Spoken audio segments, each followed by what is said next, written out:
Look around the room you're in right now. Your phone, your shoes, your couch, probably the screen you're watching this on. More than 80% of everything traded on Earth got to you the same way.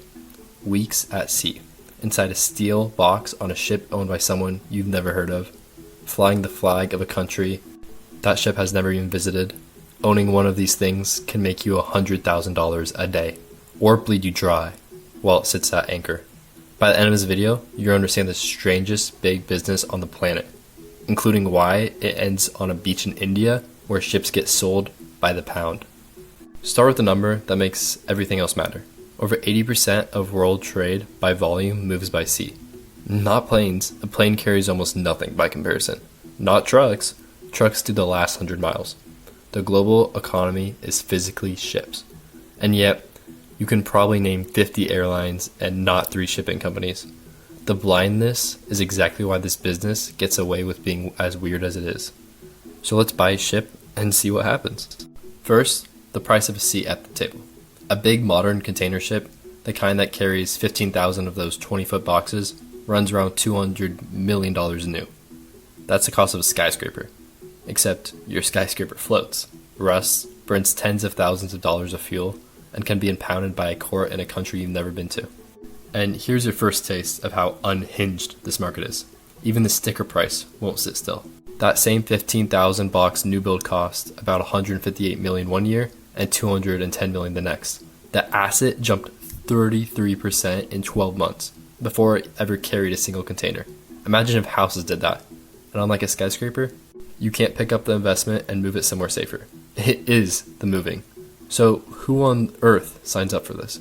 People who understand the rental market.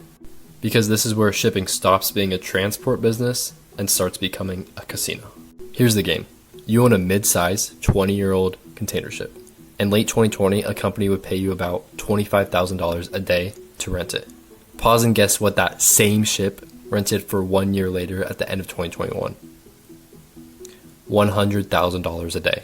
4x in 12 months. For the identical pile of steel. Some deals in that frenzy hit $135,000, even $160,000 a day. Brokers called the numbers fantasy rates, and owners locked them in for years. Why? COVID scrambled the supply chain. Everyone ordered couches and Pelotons at once, and there simply weren't enough ships.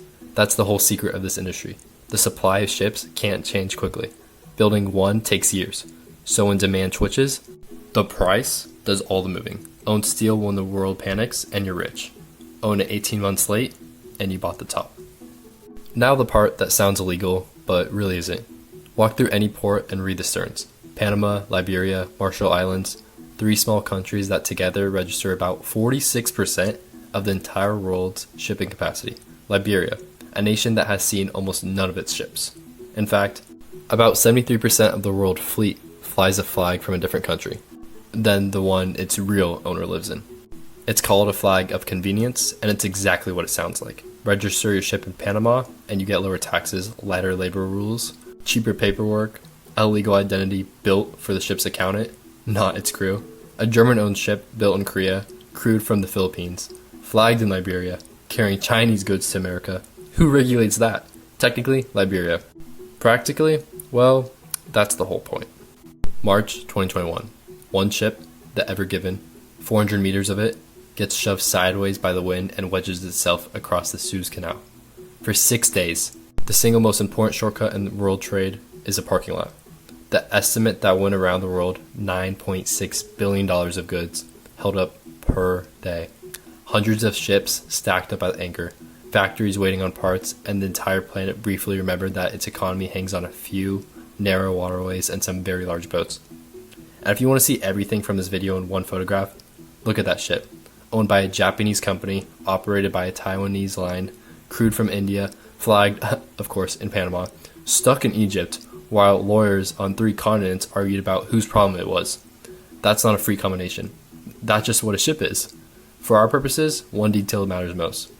None of that risk was priced like it was rare. In shipping, the absurd is a line item. Quick gut check. When a ship blocks a canal for 6 days, who do you think eats the bill? The owner? The renter? Egypt? Drop your guess in the comments down below. The real answer is a rabbit hole of lawyers and insurance that's still going. So, what does owning actually look like day to day? Your ship earns a day rate when it's working and bleeds when it isn't.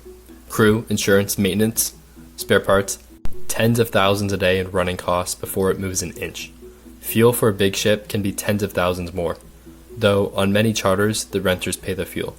Every day at anchor, waiting for a cargo, is a day the meter runs backwards, and the clever owners weaponize the swings.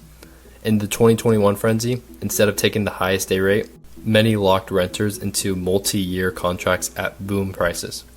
Brokers reported charters signed at 13-year highs for 3, 4, even 5 years forward.